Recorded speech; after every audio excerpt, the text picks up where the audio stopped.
con un mensaje renovador, fresco y dirigido para este tiempo de crisis. Desde el altar de la Iglesia de Dios incorporada en el barrio San Isidro en Caróbanas, escucha al pastor Julio Delgado. Julio Delgado. Pastor Julio Delgado.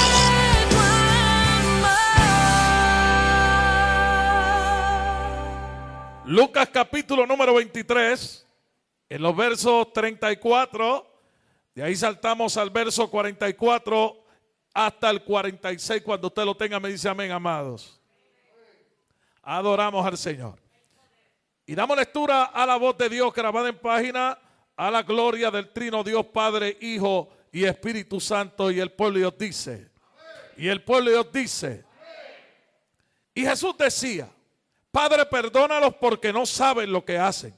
Y repartieron entre sí sus vestidos, echando suertes. Verso 44. Cuando era como la hora sexta, hubo tinieblas sobre toda la tierra hasta la hora novena. Y el sol se oscureció, y el velo del templo se rasgó por la mitad. Entonces Jesús, clamando a gran voz, dijo: Padre, en tus manos encomiendo mi espíritu. Y habiendo dicho esto, expiró. Señor, te doy gracias. Gracias, Señor, por ese sacrificio. Gracias, Señor, porque hoy nos has permitido poder llegar una noche más a tu casa para adorarte, para bendecirte, para exaltarte. No te pido, Dios, que tú me remuevas de este altar, sino que tú me cubras con una nube de gloria, donde la palabra pueda correr, fluir, hacer causa, efecto en las mentes, en los corazones de cada hermano, de cada amigo aquí presente y oyente. Dios de Abraham, Dios de Isaac, Dios de Jacob, el Dios que no es cambiado. Te pido que mientras tu palabra es predicada, los dones de tu Espíritu Santo se hagan manifiestos: don de fe, don de milagro, don de profecía, don de lengua, géneros de lengua, interpretación de lengua, discernimiento de espíritu. Padre, y como siempre me voy a encargar de darte solo a ti la gloria y la honra, en el nombre de Jesús. Amén, Señor, y amén. Antes que se siente, le pongo un fuerte aplauso al Padre amado. Uno más fuerte al Hijo, y uno mayor al Espíritu Santo. Fuerte que es para el Señor.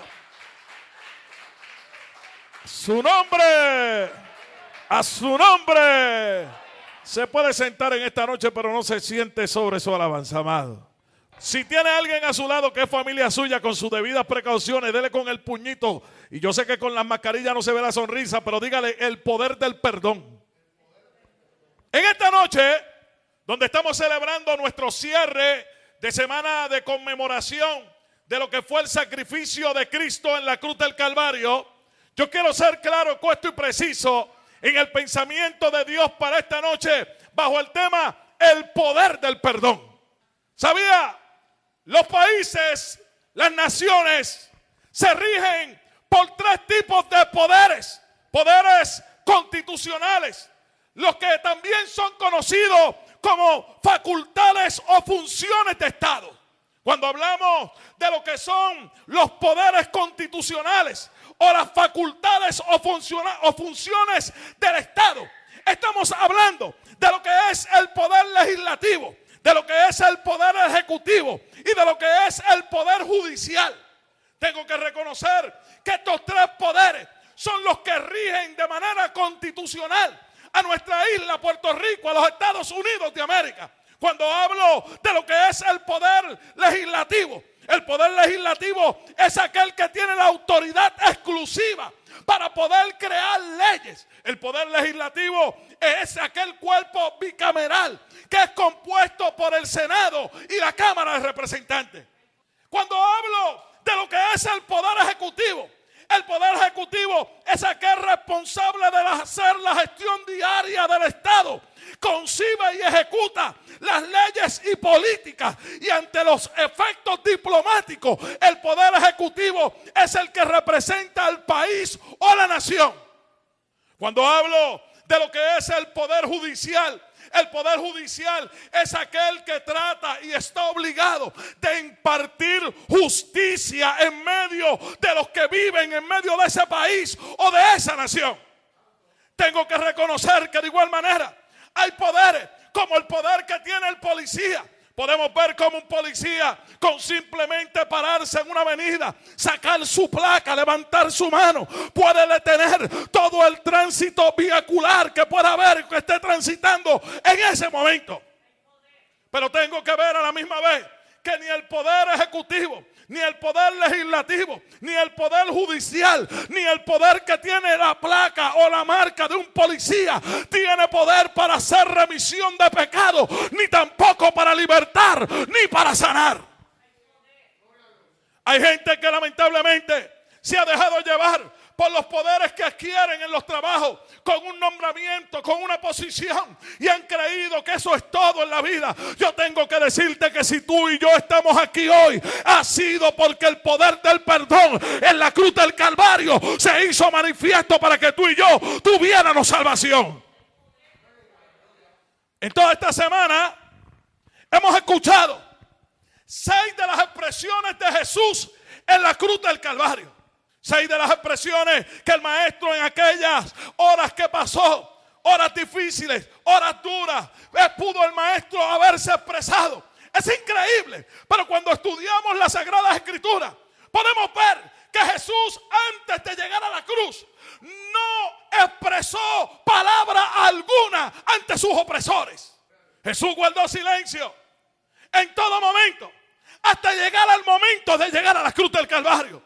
Pero yo tengo que decirte algo, que antes de que se hiciese manifiesto, o antes de que Jesús hiciera aquellas 7 expresiones en la cruz, hubo un momento donde el poder del perdón se manifestó, y fue el momento cuando Jesús llegó al huerto de Getsemaní. Hay gente que cree que Jesús fue crucificado en el Gólgota. Yo tengo que decirte algo. En el Gólgota Jesús fue crucificado de manera física. Pero cuando Jesús llegó al Gólgota, prácticamente ya Jesús estaba muerto. Hermano Julio, ¿cómo dice eso? Me explico.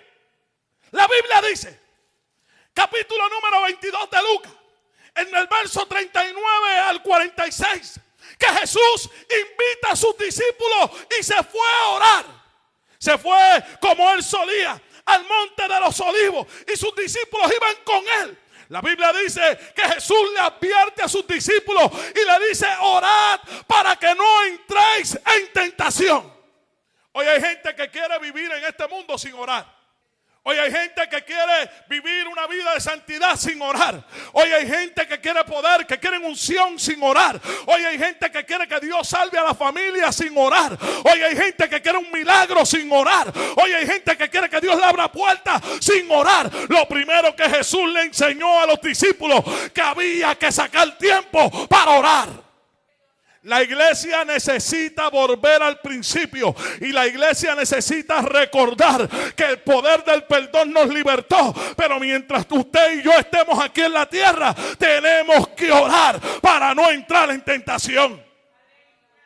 La Biblia dice que Jesús se apartó de ellos a una distancia de un tiro de piedra. Y allí, cuando Jesús está aparte orando, Jesús le dice al Padre: Padre, si quiere, pasa de mí esta copa. Cuando leemos la expresión de Jesús en su oración al Padre, es muy similar entonces a lo que Jesús le dice al Padre durante las horas de agonía en la cruz. Quiere decir que Jesús en el Espíritu ya estaba entregando, mano Ángel, el Espíritu al Padre. Ya en Getsemaní, mano Ángel Luis, Jesús le estaba diciendo al Padre: si esto es lo que me va a tocar vivir, permite que pase. Jesús en Getsemaní estaba entendiendo que lo que iba a pasar era difícil. En Getsemaní, Jesús pasó momentos de agonía. ¿Qué es agonía? La agonía es la situación que precede a la muerte. Es el momento que puede experimentar un paciente cuando sabe que va a morir. La agonía en un paciente puede durar de horas hasta algunos días. Un paciente, cuando el médico dice está en agonía, el médico está diciendo muere de un momento a otro. Jesús entendía que estando en agonía, sabía que las horas que le tocaban vivir, experimentar en la tierra, eran pocas las horas que tenía que experimentar. Getsemaní, cuando buscamos su definición, Getsemaní significa la prensa de aceite.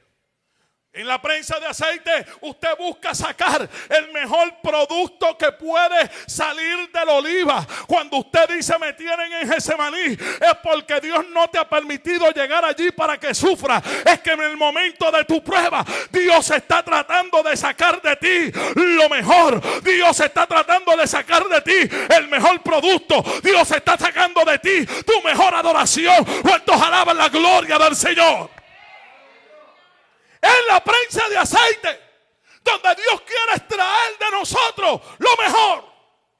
Hermano Julio, pero ¿cómo es posible que en Getsemaní, donde Jesús está en agonía, en la prensa de aceite, Dios está exprimiendo a Jesús? Hay momentos que Dios tiene que exprimirnos a nosotros para poder sacar el mejor ayuno que le podamos dar. Hay momentos que Dios tiene que exprimirnos para que tú y yo le podamos dar la mejor adoración que le vamos a dar. Hay momentos que Dios tiene que exprimirnos para que nosotros nos volvamos más responsables espiritualmente. Hay momentos que Dios tiene que permitir que tú y yo entremos a Getsemaní para que se manifiesta el poder del perdón. La Biblia dice que allí apareció un ángel para fortalecerlo, porque Jesús estaba en agonía. Es increíble que Jesús en agonía podía orar, mientras que los discípulos en tristeza estaban durmiendo. Léalo para que usted vea. Jesús en agonía oraba, los discípulos en tristeza dormían. Y es cuando entonces Jesús se le aparece y le dice a los discípulos: ni tan siquiera podéis orar conmigo una hora. ¿Qué diría Dios si se nos acercara a nosotros y nos viera la manera en que vivimos hoy? ¿Qué diría Jesús si se acercara a nosotros en los momentos de angustia, en los momentos de prueba? Nos volvería a decir: ni tan siquiera pudieras orar conmigo una hora. Es increíble que no le podamos dar una hora de oración a Dios, pero vemos 2 horas con una película. My God. Es increíble que no podamos orar una hora con el Señor, pero podemos estar en la computadora, en Facebook, hasta que se nos duelan los dedos. Es increíble que no podamos sacar una hora para poder orar, pero podemos estar haciendo todo el día, estar en Walmart una hora. Duramos muy poco metidos en Walmart nosotros. Y Jesús le dijo a los discípulos: ustedes tristes y no pueden orar conmigo una hora. Lucas, como médico, hace una expresión de lo que sucedió con Jesús allí. Porque la Biblia enseña que estando Jesús en agonía, oraba más intensamente y su sudor era como grandes gotas de sangre que caían hasta la tierra. En el término médico, Lucas estaba diciendo que allí a Jesús le estaba sucediendo lo que se llama una hematidrosis. La hematidrosis es cuando los vasos capilares se revientan a causa del estrés que el hombre está experimentando. Jesús estaba experimentando 3 tipos de estrés. El estrés mental, porque sabía que iba a morir. Iba a ser entregado siendo inocente. 2, estrés físico, porque mientras más se acercaba la hora, Jesús, recuerde que no andaba en aviones. Jesús caminaba.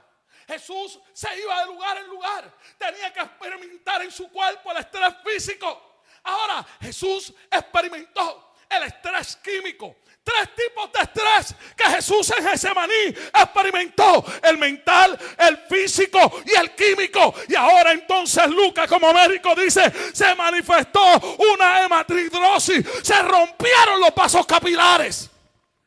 Ahora, cuando la Biblia dice que Jesús va camino a la cruz, a mí me encantan las 3 pronunciaciones o las 3 exclamaciones, las 7 exclamaciones de Jesús en la cruz. Pero Jesús, cuando comienza a hablar, Jesús utiliza como prólogo una oración. En el prólogo de sus 7 expresiones, Jesús ora y dice: Padre, perdónalos. Si usted ve, Jesús no habló, pero su primera pronunciación sirvió de prólogo para las restantes 6 expresiones. Y Jesús dijo: Padre, perdónalos porque no saben lo que hacen. Yo tengo que decirte algo. Lo que había hecho como prólogo Jesús, había roto lo que se tenía que romper, porque desde un principio se estaba manifestando el poder del perdón. Al Jesús decir: Padre, perdónalos porque no saben lo que hacen, Jesús estaba quebrantando todos los yugos que el diablo estaba queriendo poner. Jesús estaba rompiendo toda maldición. Jesús estaba quebrando todo plan diabólico. Jesús estaba rompiendo toda altimeña del diablo.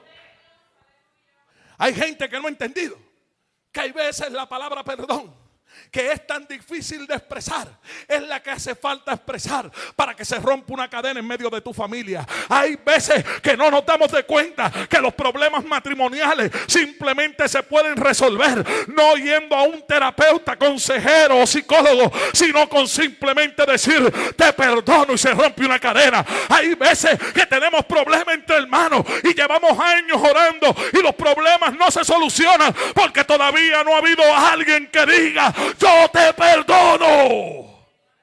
Cuando vamos al Génesis, voy a dejar a Jesús ahí, pero cuando voy al Génesis, específicamente en el capítulo 41, antes de eso la Biblia me habla desde el 37 de un muchacho soñador llamado José. José es el prototipo de Jesús en el Antiguo Testamento. José, prototipo de Jesús. José vendido por sus hermanos. Jesús fue entregado por sus hermanos.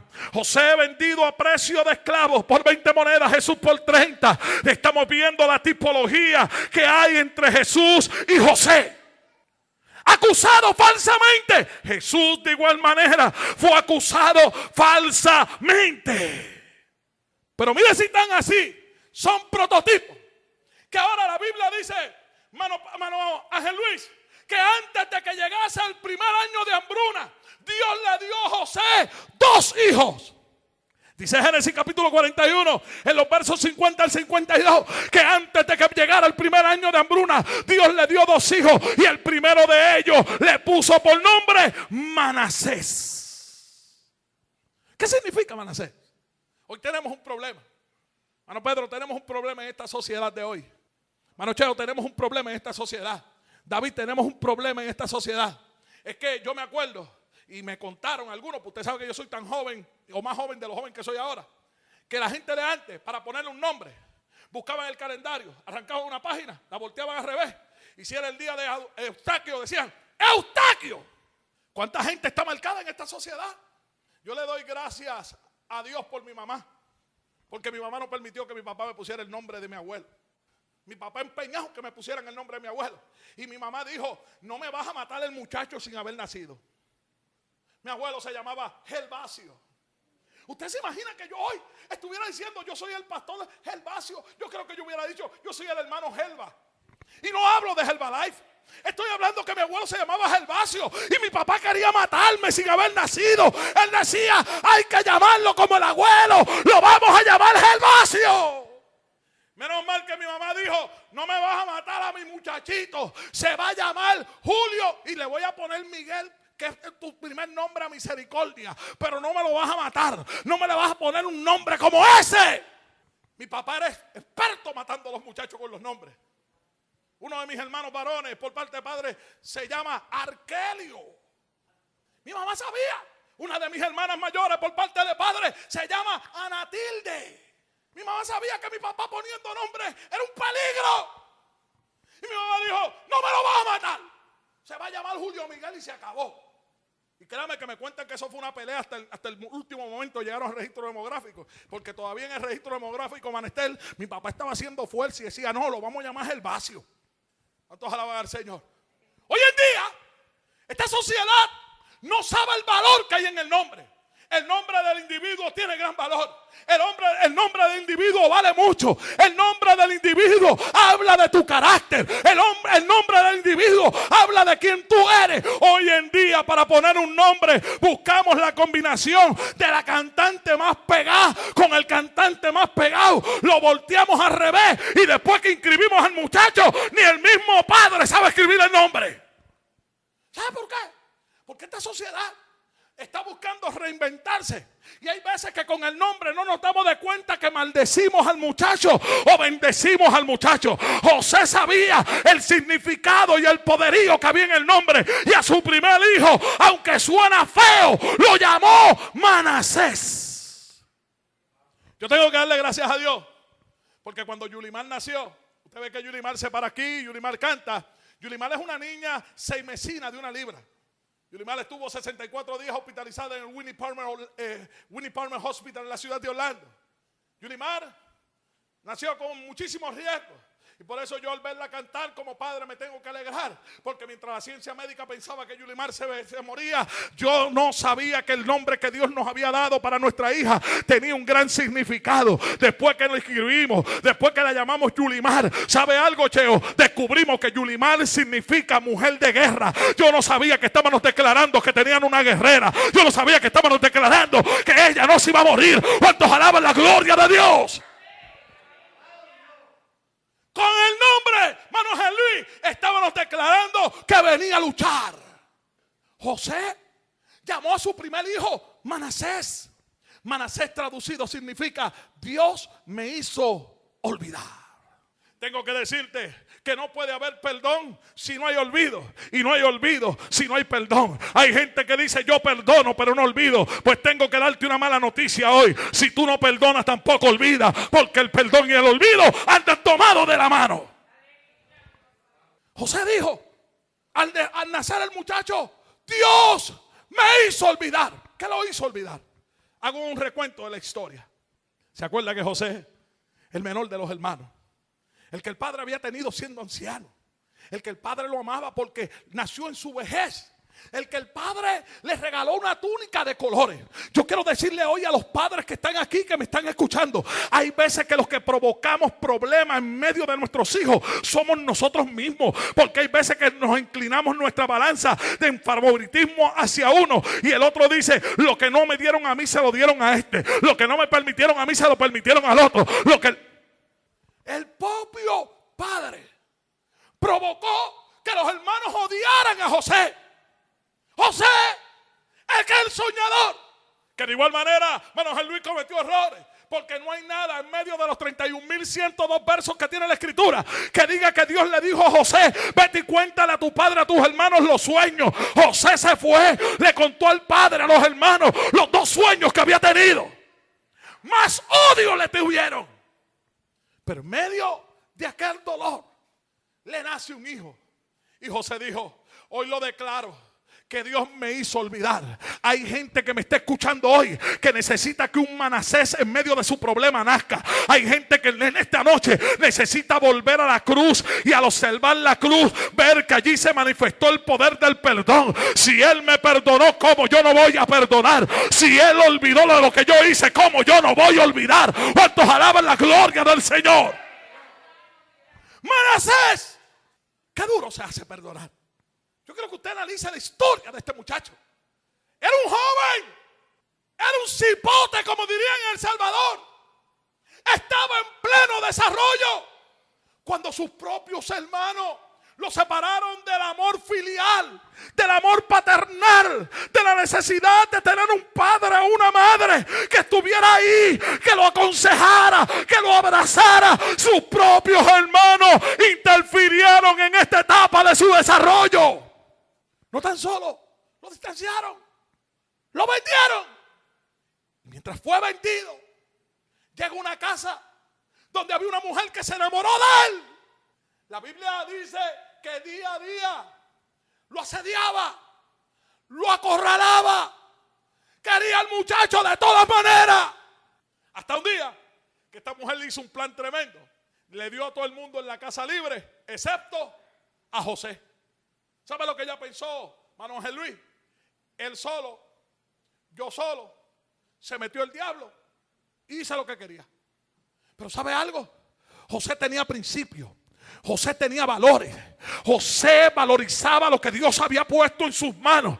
José entendía que el Dios de su salvación, aunque le había permitido pasar por la prueba que estaba pasando, Dios también tenía el poder para libertarlo. Dios también tenía el poder para restaurarlo. Y dijo: mejor salgo de aquí corriendo antes que digan que caí.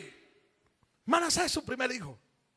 A su segundo hijo le puso por nombre Efraín. Y Efraín traducido significa: Dios me hizo fructificar en la tierra de mi aflicción.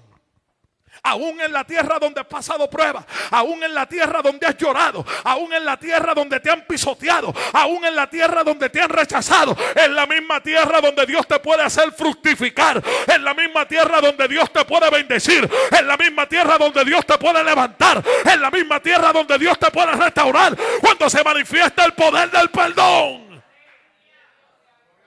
Escucha bien, Dios no lo hizo fructificar hasta que el poder del perdón no se hizo activo. Dios no te puede hacer prosperar en tu vida hasta que el poder del perdón no se haga manifiesto. El poder del perdón hace falta que se manifieste en la vida suya y en la mía. El poder del perdón para poder ver la prosperidad de Dios, para poder vivir la santidad de Dios, para poder entrar en lo que Dios quiere que entremos, hace falta perdonar. Es que usted no entiende todo el daño que me hace. ¿Qué es perdón? Escucha bien. Perdón es la acción y el resultado de perdonar. Cuando hablamos de lo que es perdón, perdón de igual manera es la indulgencia o la remisión de pecado. Escucha esto. Cuando estudiamos los 4 evangelios, lo que se llaman evangelios sinópticos, podemos ver que en la oración que Jesús enseña, de momento dado Jesús enseña en su oración modelo y dice: Padre, perdónalos como también nosotros perdonamos a nuestros deudores. Pero otro de los evangelistas dice, y cambia la palabra, y dice: perdona también nuestras ofensas, como también nosotros perdonamos a nuestros ofensores. Lo que quiere decir en la oración modelo que Jesús enseña, que el perdón es condicional. Si tú no perdonas, no puedes esperar que Dios te perdone. Si tú no olvidas, no puedes esperar que Dios olvide lo que tú has hecho. El poder del perdón se manifiesta porque al yo perdonar, Dios también a mí me perdona. ¿Cuántos alaban la gloria de Dios? Pero tengo que admitir que si algo es difícil en esta vida, hermano Ángel Luis, es perdonar. Si algo se hace duro, es tú mirar al que te hace daño, es tú poderle decir: ¿sabes algo? Yo te perdono. Hay veces que encontramos a aquel que nos hizo daño. Hermano David, lo encontramos con una goma vacía allí en la número 3. ¿Tú sabes lo que te dice el diablo? Te lo entregó Jehová en las manos. Se le vació una goma. ¿Y sabes lo que decimos? Dios es justo. Pero se te olvida que a lo mejor Dios te permitió que lo viera para que tú te pararas, le sacaras el gato y le aflojaras con la llave de cruz que tiene las tuercas que están muy apretadas. Ay, hermano Julio, ¿pero cómo va a ser? La forma de trabajar de Dios es una manera muy diferente a la nuestra. En la manera nuestra nos gusta de una manera, pero en la manera que Dios trabaja a la inversa. Porque el que te hirió nunca va a esperar que tú lo abraces. El que te hirió nunca va a esperar que tú lo beses. El que te hirió nunca va a esperar que tú lo ayudes. Pero cuando tú le extiendes la mano, hay cadenas que se rompen. Cuando tú lo abrazas, hay cadenas que se rompen. Cuando tú lo besas, hay cadenas que se rompen. El poder del perdón hace falta que se vuelva a manifestar. Están así. Que dice la Biblia entonces, Génesis capítulo 45, que ahora José se encuentra con los hermanos. 1, el poder del perdón al manifestarse incluso hizo que ya José le cambiaran el nombre. Ya José no se llamaba José, ahora se llamaba Saná Panea. Era el segundo en mando en el gobierno. Tenía una posición de altura. Era un hombre posicionado que a pesar de todo lo que había pasado, en pocas palabras, Dios lo sacó de la cárcel al palacio. Saná Panea se encuentra con los hermanos. Y en el verso 4 del capítulo 45 de Génesis hay una expresión, José Ángel Luis, que a mí me impacta. Porque José se encuentra con los hermanos en el cuarto. Y en el cuarto Cheo mandó a sacar a todo el mundo. Mandó a sacar Doria a la guardia. Dijo: tranquen la puerta. ¿Por qué tranquen la puerta? Porque los problemas internos se resuelven de manera interna. Decían mis abuelos que la ropa sucia se lava en la casa. Hoy en día tenemos un problema. Todos los problemas los lavamos en Facebook. Todos los problemas son publicados en las redes sociales. Todos los problemas son enseñados. La gente publica todo lo que pasa. Cuando alguien me hiere, que mucho hipócrita hay. Todo lo andamos publicando en las redes sociales. ¿Sabe lo que hizo José? Davidcito, José mandó a sacar a todo el mundo para afuera. Aquí nos quedamos mis hermanos y yo. Escuche esto. José tenía poder y autoridad para mandarlos a meter presos. José tenía poder y autoridad para hacerlos a ellos experimentar lo que él tuvo que experimentar. José tenía poder y autoridad para hacer cumplir la ley como había que hacerla cumplir. Pero José era temeroso de Dios y reconocía que lo que él era, que lo que tenía y hasta donde había llegado era porque Dios le había permitido llegar hasta allí. Y José dijo, esto es un problema entre hermanos. Yo tengo que decirle algo. Bendiga a Dios nuestra iglesia. Pero yo espero que el día que suceda algo, nosotros podamos tener la capacidad y la madurez de decir los problemas entre hermanos se resuelven adentro entre hermanos. José los metió allí, Ángel Luis, y allí ya no se les presentó como Sanás Paneah. Ya no se le presentó como el gobernador de Egipto. José se le presentó como Junito. Yo soy Junito. Porque cada uno de nosotros tenemos un apodo como nos llaman en nuestra casa. El nombre nuestro de pila, por lo menos el mío, Julio Miguel. Para mis tíos, yo no soy Julio Miguel. Y para mis hermanos, tampoco soy Julio Miguel. Para mis tíos, tengo un nombre. Y para mis hermanos, soy Miguelito. Para los de la calle, hablábamos antier con Dori en la guagua. Para los de la calle, pues, hay otro nombre que se murió en Nueva York. ¿Ve? Y usted dirá, ¿cómo? Sí, a mí mis tíos me llaman de una forma. Mis hermanos me llaman de otra forma. Los panas de la calle me llaman de otra forma.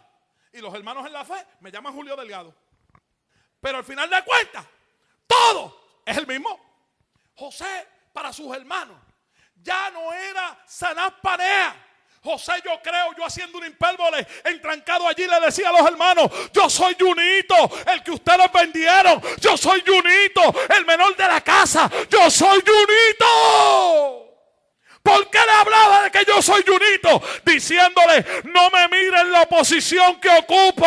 Miren que yo soy sangre de su sangre, hermano de ustedes. Y aunque ustedes me vendieron, yo los perdono.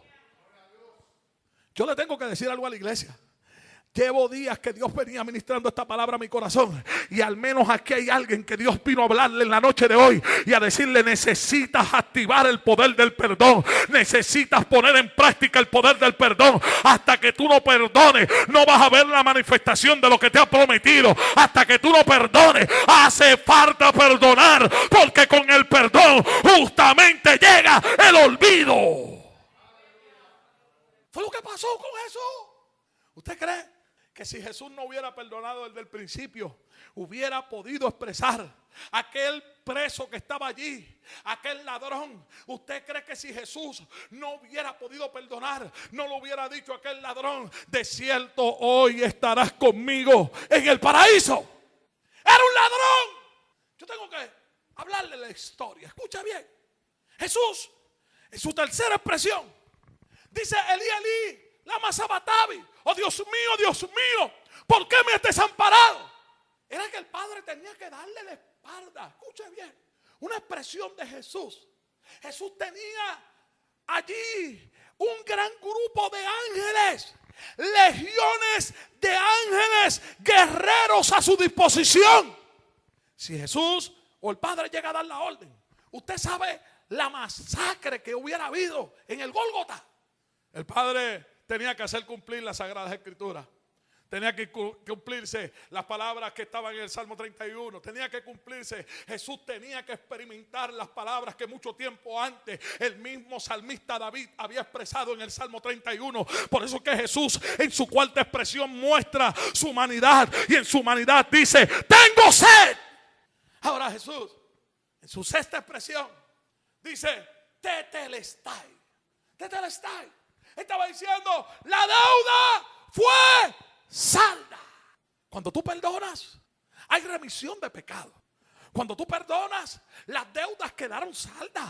Cuando tú perdonas, no hay que volver a recordar lo que pasó y lo que se quedó atrás. Se quedó atrás. Es por eso que el apóstol Pablo dice: yo mismo no pretendo haberlo alcanzado, pero una cosa hago, olvidando ciertamente lo que queda atrás y extendiéndome a lo que está delante, prosigo a la meta, al premio del supremo llamamiento de Dios en Cristo Jesús, Señor nuestro. ¿Usted sabe por qué hay gente que no ha podido extenderse a lo que está delante? Porque no han activado el poder del perdón. Por eso es que los vemos así, que están aquí amarrados. Los vemos aquí pegados y luchan por tratar de arrancar y no pueden arrancar. Dicen, como dicen, pisan pero no arrancan, zapatean pero no hacen nada. ¿Sabe por qué? Porque hasta que tú no activas el poder del perdón, tú no te vas a poder soltar de lo que un día te ató, de lo que un día te alejó de la voluntad de Dios, de lo que un día te separó de lo que Dios había establecido. Bueno, Julio, y tú no has tenido que perdonar. Pedro le dice a Jesús: maestro, ¿y cuántas veces hay que perdonar? Esta pregunta me la hizo un estudiante del instituto y me dijo: profesor, ¿y cuántas veces hay que perdonar? Y rápido Doris sacó una calculadora. Y es 70 veces 7. Pues ya los perdones míos se están acabando. Sí, porque hay veces que tomamos las expresiones bíblicas, hermano Ángel Luis, de manera literal, porque nos conviene. Qué chévere es eso, ¿verdad?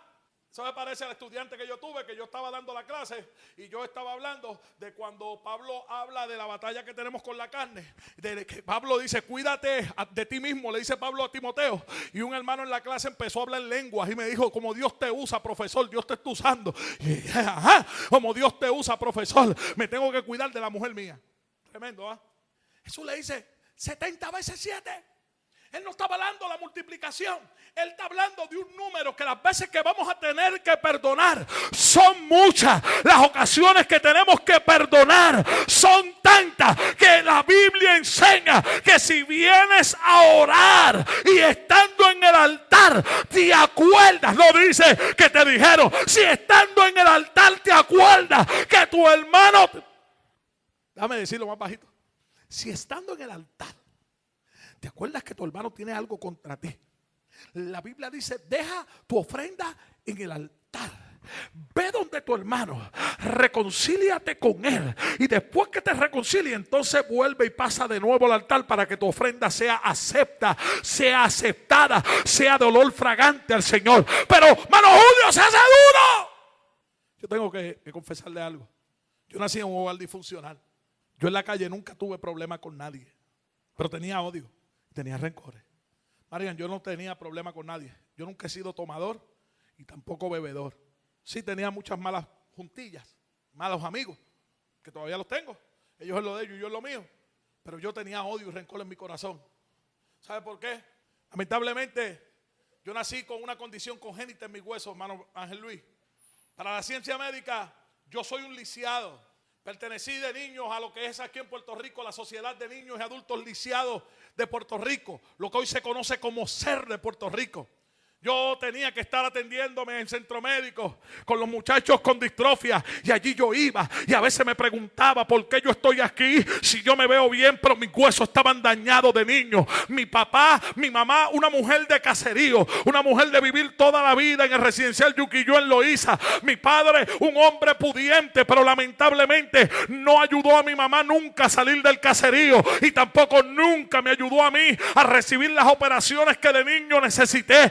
Eso creó en mi corazón odio, creó en mi corazón rencor, creó en mi corazón angustia, creó en mi corazón tantas cosas. ¿Sabe algo? Yo veía y nunca, siempre lo he testificado, de que yo me acuerdo cuando yo me gradué de 6º grado, los padres de mis amigos llegaron a la graduación y yo miraba al público y mi papá allí no estaba. Llegó la graduación de 9º grado, todos los padres aplaudiendo. ¿Sabe que yo miraba?